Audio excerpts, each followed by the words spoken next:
नमस्कार, मैं doctor Sushil Kumar Singh, director प्रयास आईएएस स्टडी सर्किल।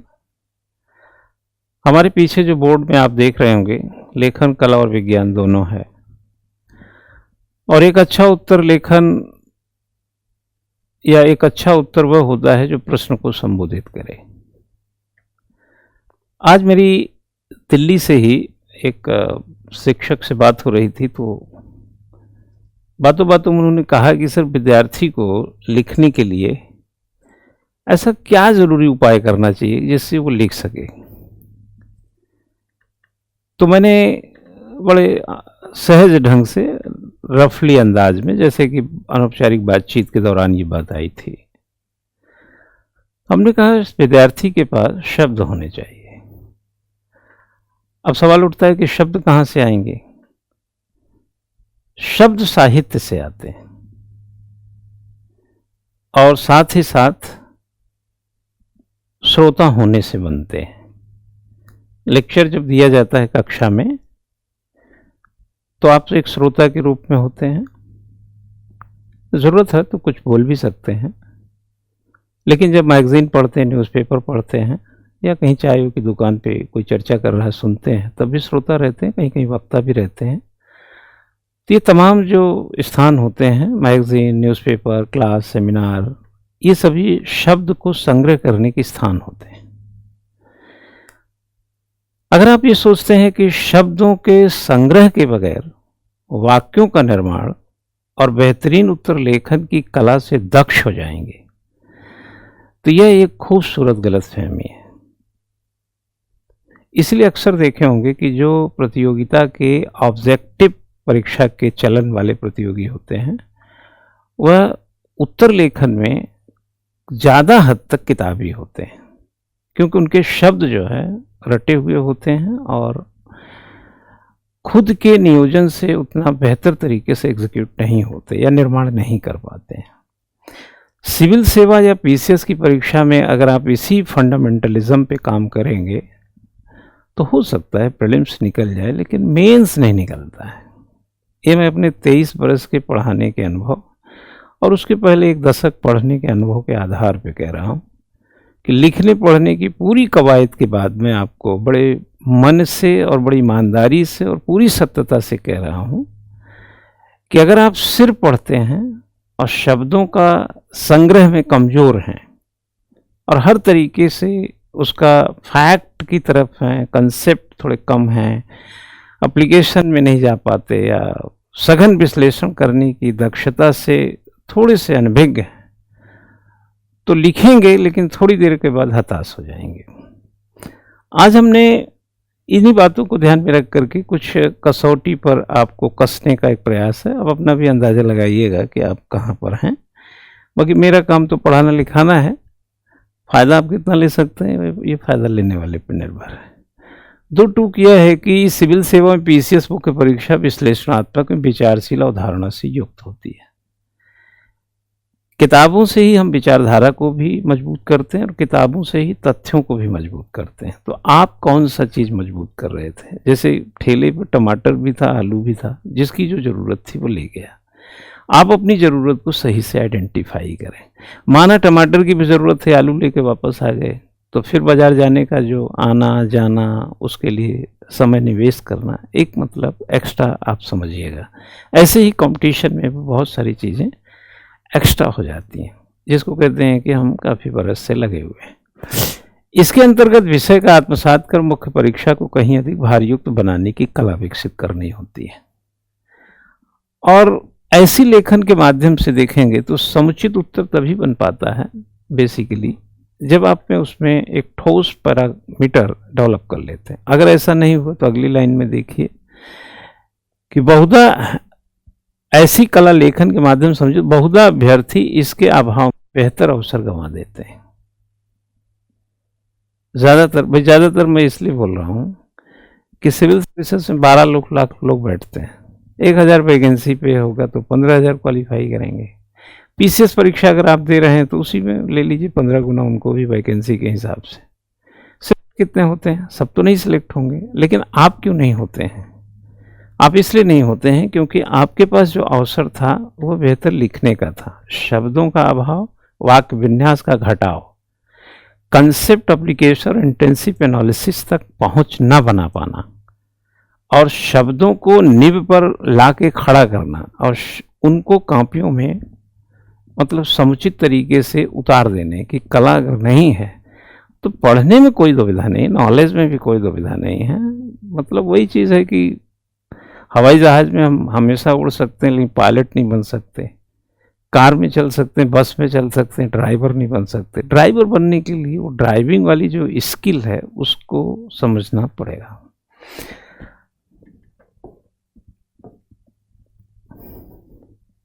हमने एक प्रोग्राम है हमारा कि अगर आप 21 घंटे मेहनत कर लें तो कम समय है, कम फीस भी है। चलिए फीस उस तो जो कम ज़्यादा है। जैसे हमने लिखा शब्द का चयन, वाक्य विन्यास, विषय की समझ, लेखन की गति, प्रस्तुति की कला, अंक प्रदायी उत्तर लेखन कला, उत्तर लेखन। शब्द चयन कैसे करेंगे? पहली बात तो शब्द होने भी चाहिए ज़्यादा। जब बाजार में मुश्किल से एक चीज़ मिल रही तो चुनाव का सवाल ही नहीं है। तो शब्द चयन कैसे होगा? जब साहित्य के साथ आपका गहरा संबंध होगा। वाक्य विन्यास कैसे होगा? जब उसको पेन पर यहाँ यात्रा कराएंगे शब्द को, इस निब पर पेन की शब्दों की यात्रा होती है। पायनियर ने कहा है कि जो घूमते नहीं हैं वो पर्यटन का एक पन्ना पढ़ते हैं और जो घूमते हैं वो पूरी किताब पढ़ते हैं। तो वैसे ही जो लिखते नहीं हैं वो कभी ठीक से अध्ययन भी नहीं करते हैं। उनके पास शब्दों का हमेशा घोर अभाव रहेगा। और विषय की समझ एक अलग मुद्दा है। अब विषय की समझ को मौखिक रूप से समझाना एक अलग पैटर्न है और लिखित रूप से पहुंचाना अलग पैटर्न। आप कहीं भी जाइए, किसी भी दफ्तर में गए होंगे, किसी ऐसी जगह गए होंगे, बातें आप समझा रहे हैं, वो सामने वाला अधिकारी कहता है कि आप जो कह रहे हैं इसको लिख के दे दीजिए। फिर आप अगल बगल झांकने लगते हैं क्योंकि उसको 2-1 पेज में बात कहने का जो भाव कैसे लाएं, क्योंकि वहाँ पर बात आप समझाने में तो कारगर रहे विषय को, बट लेखन में तो लेखन गति को ध्यान में रखना, प्रस्तुति की कला और अंग। प्रस्तुति की कला का मतलब ये नहीं कि आपने जैसे तैसे लिख दिया। घर में एक मेहमान भी आता है तो उस दिन आपने कभी गौर किया होगा कि व्यंजन वही होते हैं बट परोसने की जो कला होती है वो बदल जाती है। सब कुछ वैसा ही है बट प्रस्तुति अलग है। अपने ड्राइंग रूम में आपने देखे होंगे कि जब कोई मेहमान आपके यहाँ आता है तो उसके जो मेहमानबाजी होती है, उसमें जो चाय पानी लाया जाता है, उसका जो तौर तरीका होता है, वो सब बदला हुआ सा रहता है। वो दरअसल प्रस्तुति ही है। आप किसी सेमिनार में देखिए, किसी कॉन्फ्रेंस में देखिए, वो सब क्या है? प्रेजेंटेशन नहीं है, एकदम बदला हुआ। आप किसी होटल में चले जाइए, देखिए उसका प्रेजेंटेशन देखिए। आप किसी मॉल में चले जाइए, उसका प्रेजेंटेशन देखिए। तो प्रेजेंटेशन ही तो आपको प्रभावित भी करता है ना। सारी चीज़ें तो हैं ही। तो वैसे ही अगर लेखन मतलब राइटिंग अच्छी हो और उसको बाकायदा ऐसी जगह फिट किया गया है जहाँ से एग्जामिनर आपकी तरफ आकर्षित हो सकता है, बस आपका काम हो जाता है, नंबर मिल जाए, उसके बाद अंक ही मिलेंगे। हमने ये कुछ चैप्टर्स क्रिएट किए हैं। इस चैप्टर्स को अगर आप देखेंगे तो यूपीएससी यहाँ से यात्रा करेंगे तो आंसर राइटिंग टेक्नोलॉजी एक परिचय, ये पूरा संबोधन 16 चैप्टर में है। एक आंसर राइटिंग टेक्नोलॉजी एक परिचय है ना। अगर कोई प्रतियोगी मेरे अध्ययन को समझना चाहे कि मैं लेखन में क्या बताना चाहता हूं, तो हमारा ये मानना है कि जो आंसर राइटिंग है एक तकनीक है, एक टेक्नोलॉजी है। अगर आप यहाँ से देखेंगे तो आंसर राइटिंग टेक्नोलॉजी एक परिचय, उस किताब में जो हमने छोटी सी अपनी एक किताब बनाई है उसमें आंसर राइटिंग एक टेक्नोलॉजी के रूप में पहला इंट्रोडक्शन एक परिचय है। जो अभ्यर्थी को समझना है, अभ्यर्थी को क्या समझना है? विधा और विन्यास समझना है कि राइटिंग एक विधा है ना। जैसे खाना बनाना भी एक विधा है, पढ़ाना भी एक विधा है, उसी तरीके से या लेखन है, चित्रकारी है, वास्तुकारी है, और भी विधाएं हैं। उसी तरीके संगीत, नृत्य, सब ये विधाएं हैं। उसी तरीके से लेखन एक विधा है। तो हमने ये माना है कि भाई ये विधा है, अगर इसको थोड़ा सा साइंटिफिक तरीके से डेवलप कर लिया जाए तो आप भी इस विधा से पारंगत हो सकते हैं। आगे है कि यूपीएससी की मांग क्या है। यहाँ यूपीएससी पीएससी दोनों को आप समझ सकते हैं, बट चैप्टर यूपीएससी की मांग लिखा है। यानी प्रतियोगिता को काबू में करना है आपको। लेखन की सोच कैसे बढ़े? आप पढ़ते लिखते हैं, बट लेखन के प्रति जो गंभीरता है उसका थोड़ा सा अभाव प्रभाव कम रहता है। मैं देखा अभाव रहता है। लेखन क्या भी प्रेरक केंद्र मतलब बिंदु क्या है, कहाँ से आप मोटिवेट हो सकते हैं, है ना, उसके मोटिवेशन पॉइंट क्या है। तो हमने कहा जो अधिक आवश्यक है, जो ज़्यादा समझना है, क्योंकि किसी को लिखने के लिए मोटिवेट करना ये तो बड़ा मतलब गड़बड़ मतलब लगता है लोगों को, कहाँ यार लिखना। हम चूँकि टेस्ट कराते हैं तो उसमें हमने देखा कि लिखने वाले मामले से लोग थोड़ा सा कतराना चाहते हैं। उत्तर लेखन एक सरल अभ्यास है। हमारा ये मानना है कि उत्तर लिखना जो है ना एक सिंपल एक्सरसाइज है, कोई ऐसा नहीं है, एक प्रश्न है, उसमें आपको बार बार लिखने की एक विधा विकसित करनी है। एक अच्छा उत्तर में क्या हो, यह भी किताब में है कि एक अच्छा उत्तर में क्या होना चाहिए। जितना प्रश्न में कहा गया उतना होना चाहिए, लेकिन वो क्या है प्रश्न, तो प्रश्न की एक समझ का स्तर विकसित हो जाता है। और जब उससे जुड़े हुए, इसीलिए कहा जाता है कि जब आपको कोई चीज़ पढ़ते हैं और प्रश्न उसका देखें तो प्रश्न हमको ले जाता है कि आपको क्या पढ़ना है। प्रश्न हमेशा बताता है कि आपको क्या पढ़ना है। देखिए पार्लियामेंट का सेशन चलता है, जब जैसे चल ही रहा है, तो उसमें प्रश्न बताता है कि हमें उत्तर क्या देना। ऐसे कुछ भी सिर्फ फायदा नहीं है। तो कोई भी चीज़ हम जब करते हैं तो प्रश्न, जैसे आप प्रारंभिक परीक्षा का प्रश्न हल करना चाहते हैं, मुख्य परीक्षा में लिखना चाहते हैं, तो प्रश्न देखिए आपको बताएगा कि आपकी तैयारी कहाँ है। यानी प्रश्न यह भी बताता है कि आप कितने प्रिपेयर्ड हैं। प्रश्न का उत्तर देने के लिए ही तो तैयारी करते हैं। प्रश्न जब देखते हैं तब पता चलता है ये तो हमें आता है नहीं, तो इसका मतलब प्रिपरेशन अधूरा है। ये मूल्यांकन की एक अच्छी और घरेलू विधा है। क्या नहीं करना है, अनावश्यक श्रम से बचें। आप अब तो स्मार्ट स्टडी कल्चर, आप स्मार्ट थोड़ा सा तौर तरीका अपना सकते हैं। उत्तर लेखन के चरण, उत्तर लेखन के कुछ चरण होते हैं जो हमने इसमें इस पुस्तक के भीतर दिया हुआ है। तारतम्यता और निरंतरता, खैर इसकी ज़रूरत है, बट इसमें एक चरण होता है, कहाँ से शुरू करेंगे। जैसे हम कहते हैं ना कि सबसे पहले उत्तर में प्रश्न का ऐसा कुछ बनाएंगे जो पहला 2-4 लाइन में उसका चेहरा दिखना चाहिए, किसका, प्रश्न का। फिर बाकी के बीच में उसका शरीर दिखना चाहिए, और अंत में आते आते उसको खड़ा कर दीजिए प्रश्न के सामने। अब वो एड्रेस करने लगेगा प्रश्न को, ये दिखना चाहिए इसमें। ऐसे चरण है इसमें। आगे कहता है समय प्रबंधन। आपने मान लो बहुत अच्छा उत्तर लिखते हैं, लेकिन टाइम उनका ध्यान ही नहीं है, तब भी कोई फायदा नहीं हुआ। प्रश्न क्या चाहता है, उसकी डिमांड होगी प्रश्न की। एनालिसिस चाहता है, टिप्पणी चाहता है, आलोचना चाहता है, विवेचना चाहता है, समीक्षा चाहता है, हाँ, लाभ हानि से जुड़ा है, महत्व विशेषता से जुड़ा है, प्रासंगिकता से जुड़ा है, उपादेयता से जुड़ा है, क्यों, संश्लेषण से जुड़ा है, विश्लेषण से, किससे जुड़ा है वो प्रश्न, क्या डिमांड है उसकी। उस डिमांड को बिना समझे लिख देंगे तो जानकारी तो चली जाएगी, लेकिन प्रश्न का उत्तर नहीं बनेगा। तो प्रश्न क्या चाहता है, शब्द व समझ की सीमा। शब्द को समझना, शब्द की सीमा भी है और आपकी समझ की भी सीमा है, क्योंकि प्रश्न के अनुपात में अपनी समझ को लगाएंगे। एक चैप्टर आगे है उत्तर की वैज्ञानिकता। क्रमबद्ध प्रस्तुति विन्यास होना चाहिए। ज्ञान, क्रमबद्ध ज्ञान को विज्ञान कहते हैं। अगर आपके उत्तर में सिस्टम है, जो पहले होना चाहिए वो आखिर में आएगा, तो वैज्ञानिक नहीं होगा। तो इसको उत्तर की वैज्ञानिकता हो। उत्तर लेखन प्रारूप, उत्तर लेखन को ड्राफ्ट कर लेना चाहिए। हमेशा ड्राफ्ट बना के लिखेंगे तो आपके लिए आसानी होगा। अच्छे अंक के आवश्यक पहलू क्या है वो मैंने बताया। अंततः परिणाम पथ है। ये 16 चैप्टर में डिवाइड है। हमने यहाँ से अगर हम इसको हटा देते हैं तो बहुत सारी चीज़ें में, जैसे मान ली ये प्रश्न है, ये प्रश्न का प्रारूप है, लिखा ना, प्रश्न का विश्लेषित प्रारूप। एक प्रश्न लेते हैं 2 मिनट में, फिर आपको हम फ्री कर देंगे। जैसे जब कोई प्रश्न आता है, सपोज ये प्रश्न है कि भारत की ऊर्जा सुरक्षा का प्रश्न भारत की आर्थिक प्रगति का सर्वाधिक महत्वपूर्ण भाग है।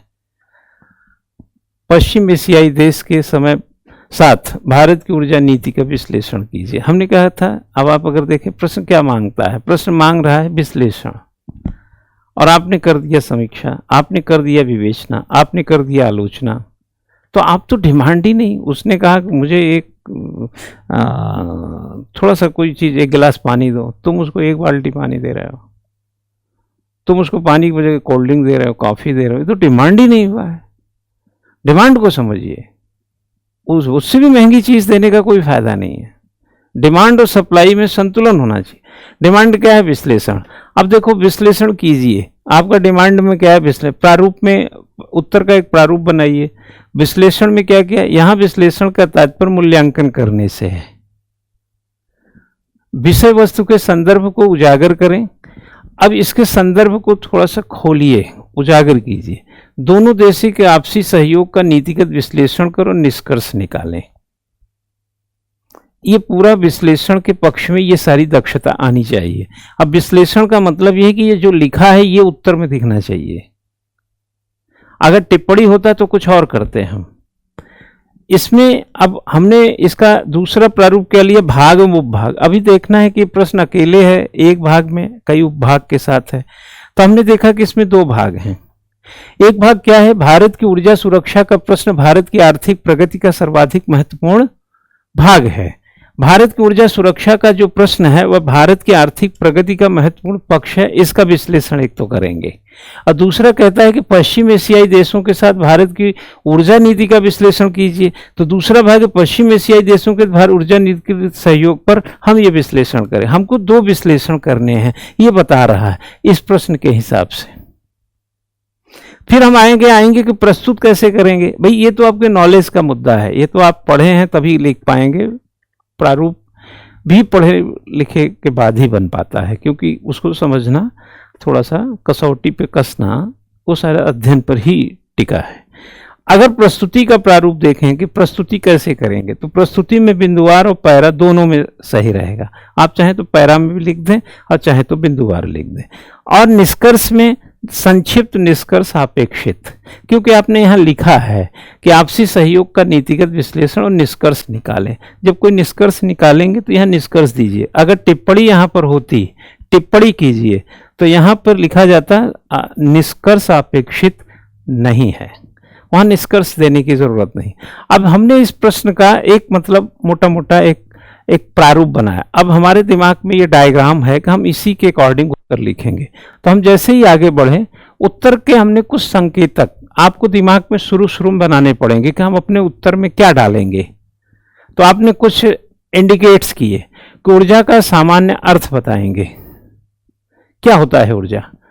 ऊर्जा ही आर्थिक समृद्धि और विकास, यह बताएंगे। भारत के लिए ऊर्जा सुरक्षा बताएंगे। ऊर्जा आपूर्ति कहाँ से, ये भी बताएंगे। जैसे पश्चिम एशियाई देश सऊदी अरब, ईरान, इराक, कुवैत, कतर आदि से आयात जो 70%। थोड़ा डेटा पुराना हो सकता है क्योंकि मैं थोड़ा पहले काम किया था, हाल फिलहाल से मिसमैच भी हो सकता है, बट एक आइडिया के लिए आप इसको रखिए।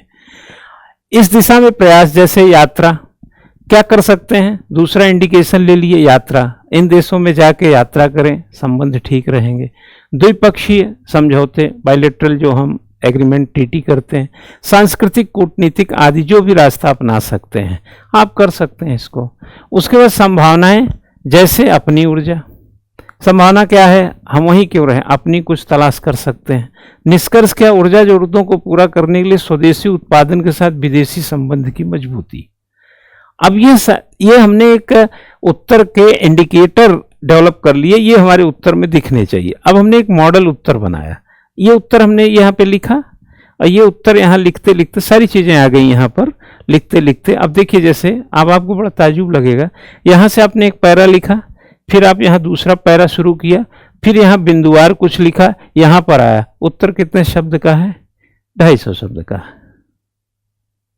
यूपीएससी में बड़ा क्वेश्चन 250 शब्द का 10 और 10 बाकी क्वेश्चन जो होते हैं 150 शब्द को कहते हैं। 150 शब्द 10 मल्टीप्लाई करिएगा तो 1500 और 250 से मल्टीप्लाई कीजिएगा तो 2500 शब्द, कुल होते हैं 4000 शब्द। 4000 शब्दों के लिए 3 घंटे का समय होता है। और इन 3 घंटे के समय के लिए अगर आपको यह लगता है कि यह 3 घंटे का समय होता है यानी 180 मिनट का होता है, तो ऐसा नहीं है। 180 मिनट में 20 मिनट कम से कम आप एक सवाल को समझने में लगाएंगे तो 20 मिनट सवाल समझने में जाते हैं। इस आधार पर अब आपके पास 160 मिनट बढ़ता है। अगर एक सवाल को शुरू करने में 30 सेकंड लगाते हैं तो 20 सवाल हर बार शुरू करने में 30 सेकंड अगर जाता है तो 10 मिनट और ख़त्म हो जाता है। अब सिर्फ 150 मिनट बचते हैं। 150 मिनट में भी कम से कम 3 से 4 मिनट इन्विजिलेटर के कारण डिस्टर्ब होता है, जो पीछे साइन कराता है, आगे साइन कराता है और स्वयं जब साइन करते हैं, तो 145 मिनट करीब करीब आपके पास होते हैं।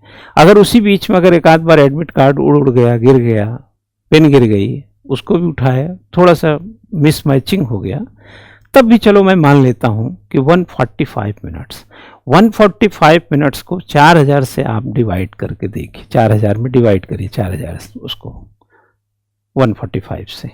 उसके बाद आप जाएंगे तो 27-28 शब्द प्रति मिनट इसका कैलकुलेशन निकल के आता है। तो अगर आप 1 मिनट में 27-28 शब्द नहीं लिख रहे हैं और वो भी बेटर नहीं लिख रहे हैं तो आप इस परीक्षा में थोड़े से कमज़ोर रहेंगे। तो लिखना सीखना एक कला है, साथ में लेखन की गति को तय करना एक कला है, साथ में प्रस्तुति को मजबूत बनाना भी उसी कला का एक हिस्सा है। और सबसे खूबसूरत बात यह है कि प्रश्न जो पूछ रहा है उसको समझ के उत्तर दे रहे हैं या जो आपके पास ज्ञान है उसको उतार रहे हैं। अगर प्रश्न की मांग की पूर्ति कर रहे हैं तो आप सिलेक्ट हो रहे हैं, और अगर सिर्फ जो आता है उसको लिख करके एक फॉर्मेलिटी कर रहे हैं तो फिर तो आप ही जान लीजिए कि क्या कर रहे हैं। ऐसे ये करीब बहुत लंबा एक पीपीटी है, पावर पॉइंट है, जो आपको समझाने के लिए थोड़ा 10-15 मिनट में सोचा बताऊंगा कुछ। बाकी किसी और मौके पर इसको और प्रश्नों के साथ थोड़ा समझाएंगे बुझाएंगे। बशर्ते 16 चैप्टर है तो जाहिर अगर एक चैप्टर में 3-3, 4-4 पेज भी होंगे तो 64-65 पेज होंगे। लेकिन सबका लब्बु लुआब यह है कि प्रश्न की डिमांड को समझिए और पढ़ने से संग्रहित कीजिए।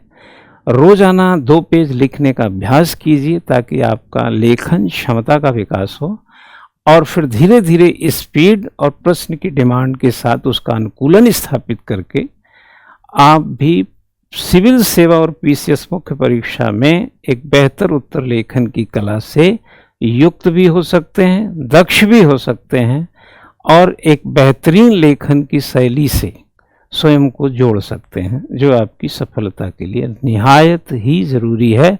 यह संकल्प ले लीजिए, यह विकल्प नहीं है। लिखना नहीं आता है तो सिलेक्शन भी नहीं होता है। Thank you.